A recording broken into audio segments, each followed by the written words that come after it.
समोर आलोय, बघूया पुढे काय होतंय ते.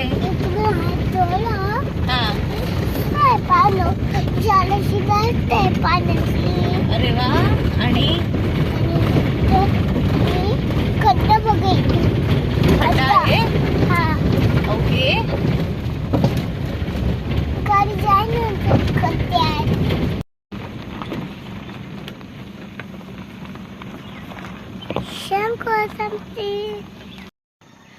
बघितलात आपण येतानाचा तो वळणावळणाचा रस्ता, पुन्हा रस्त्याच्या दुतर्फा असणारी उंच तुंच अशी माडाची झाडं, काजूची झाडं, आंब्याची झाडं, ही सगळी मजा फार वेगळीच आहे. आणि हे सगळं म्हणजे आता एवढी हिरवळ ही चक्क उन्हाळ्यात आपल्याला कोकणामध्येच पाहायला मिळते. तर खूप सुंदर असा नजारा आपण आता पाहिला. आणि आता आपण पोहोचलोय एका खूप अशा छान ठिकाणी. तर ते ठिकाण आहे किरडुवे गावातलं सोमेश्वर मंदिर, म्हणजे ग्रामदेवता. चला तर मग आता आपण ह्या मंदिराचा परिसर पाहूयात. ह्या मंदिराकडे जाण्यासाठी पूर्वी हा असा साकव होता. आता तुम्ही म्हणाल हिला पूर्वीतल्या गोष्टी कशा माहिती, तर हे सगळं ऋषीच्या पप्पांनी सांगितलंय. कारण की ऋषीचे पप्पा असे ऋषी एवढे छोटे असताना त्यांचे पप्पा त्यांना इकडे सगळं फिरण्यासाठी घेऊन यायचे. तर त्यामुळे त्यांनी मला इन्फॉर्मेशन दिली आणि मी तुम्हाला देते. तर हा तो असा जुना साकव होता की जेणेकरून म्हणजे आपण ह्या नदीच्या पलीकडे या देवळात जाऊ शकतो. तर असा हा साकव आहे. आणि आता कालांतराने मग रोड झालाय. संध्याकाळचे आम्ही आलोय तर खूप छान असा निसर्ग पाहायला मिळतोय.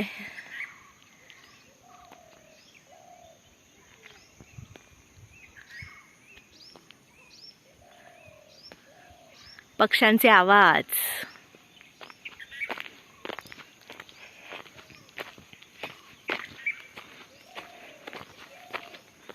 ह्या जांभा दगडामध्ये असलेलं हे मंदिर आहे.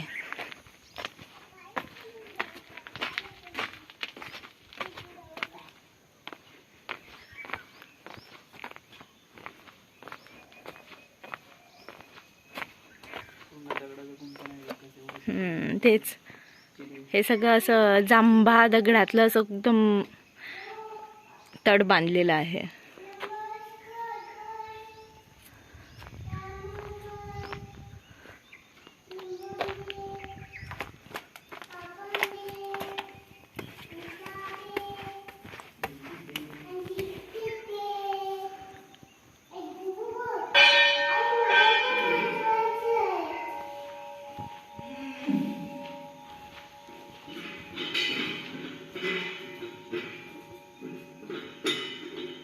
हॅलो.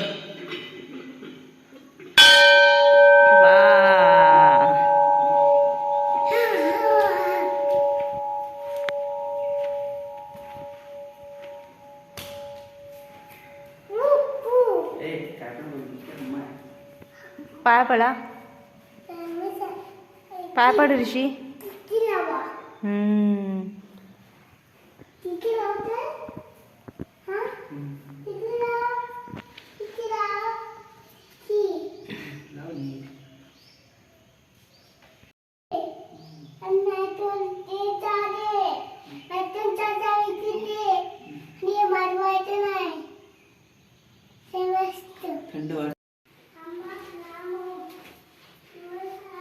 एकदम असं सगळं एकदम जांभा दगडात असं आतमध्ये खोल असं आल्यानंतर हे असं छान गुफा वाटते.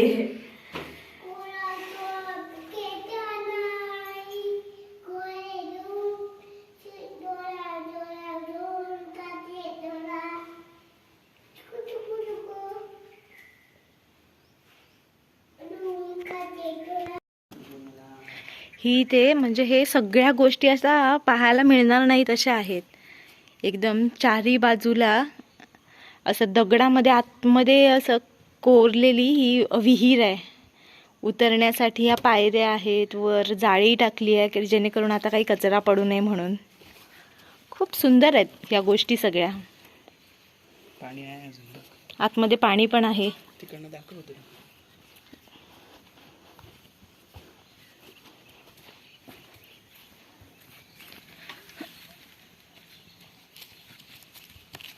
जा. जुन्या काळामध्ये ह्या जांभा दगडामध्ये कोरून कसे मोठे मोठे प्रत्येक देवळाच्या समोर असे हे दीपस्तंभ असायचे. तर ते किती छान असं हे कोरीव काम केलंय. आणि मला असं वाटतं की वर्षानुवर्ष म्हणजे अगदी 200 वर्ष म्हणा किंवा 500 वर्ष म्हणा, कितीही वर्ष झाली तरी ह्या सगळ्याला काही धक्का पोचेल असं तरी वाटत नाही. आणि ह्या सगळ्याची काळजी मुळात आपण पण खूप जास्त घेतली पाहिजे. या गोष्टी आपण खूप जास्त जपल्या पाहिजेत. कारण की ह्या सगळ्या लहान मुलांना म्हणजे ह्या येणाऱ्या पिढीला हे पाहण्यासाठी हे आपण हे असं एकदम ह्याचा पाया असा भक्कम धरून ठेवला पाहिजे. खूप छान गोष्टी आहेत या, खूप सुंदर.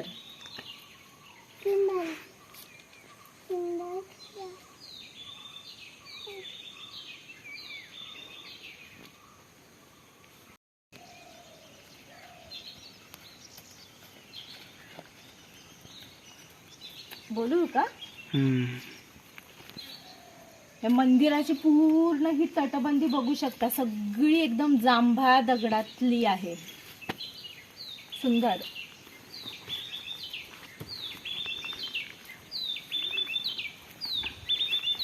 ही तुळस असावी बहुतेक, कारण की हिचा आकार तसा वाटतोय. आकार नाहीये, तेव्हा आपण बघू शकतो जिल्हा परिषद रत्नागिरी. थांब थांब.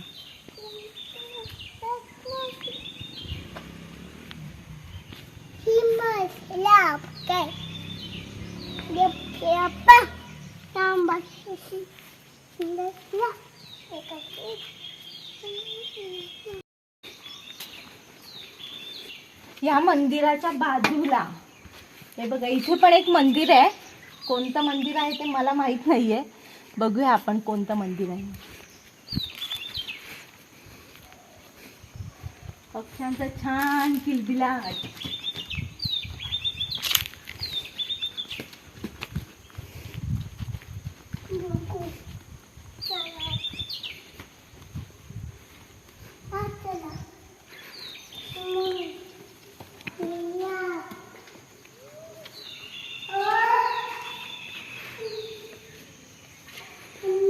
किरडुळे गावातल्या या ग्रामदेवतेचं मंदिर आहे. तिथे एका बोर्डवर लिहिलंय, ते वाचून सांगितलं तुम्हाला.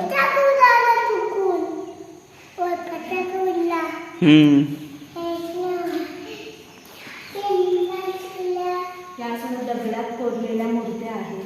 सगळ्या देवींच्या मूर्त्या आहेत. महालक्ष्मी, श्रीदेवी त्रिमुखी, श्रीदेवी वरदान, श्रीदेवी नवलाई, श्रीदेवी सोळजाई, श्रीदेवी मानाई, श्रीदेवी पावनाई, श्रीदेवी वाघझाई आणि श्रीदेवी नवलाई. पाय पडा.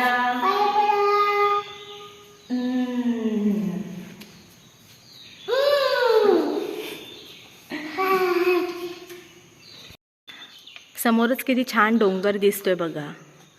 आणि आता हे सगळं उन्हाळा असल्यामुळे सगळं सुकलेलं गवत दिसतंय, पण पावसाळ्यात हेच फार सुंदर असणार पाहण्याजोगं.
कौलांवरती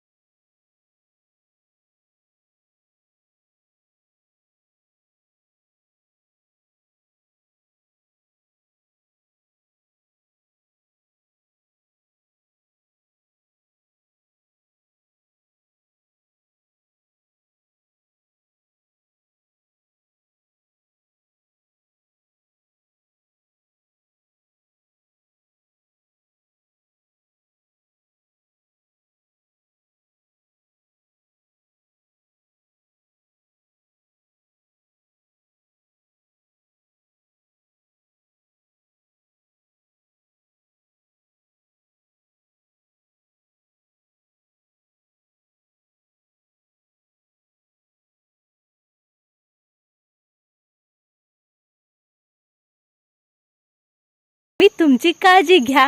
बाय बाय. टाटा.